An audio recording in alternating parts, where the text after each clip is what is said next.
Hi guys! Welcome to our vlog. Sana mag-enjoy kayo. By the way guys, OTW pala kami dyan papuntang Ugbo.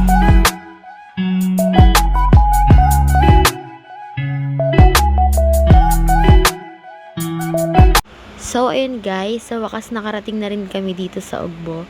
At yan yung sumalubong sa amin guys, yung mga nagdadrum. Para ka lang bumalik sa probinsya yan guys.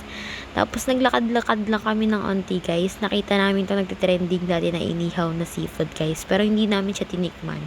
Siguro sa susunod na pagbalik na lang din namin dito sa Ugbo. Ito yung una namin tinikman guys sa lahat. Yung smoking balls. Ayan siya guys. Sobrang cute niya guys. Kalasa lang siya ng sweet corn. Pero sulit rin naman guys yung binayad nyo for experience. So, ayun guys, papakita namin siya kung paano namin siya tinikman, guys.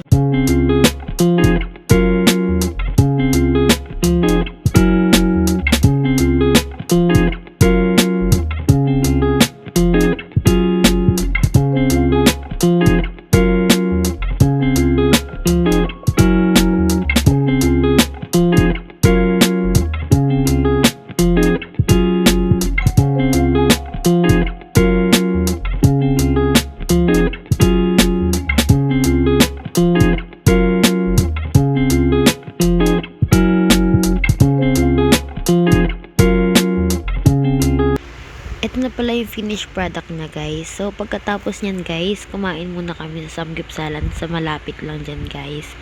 Ito yung store nila guys.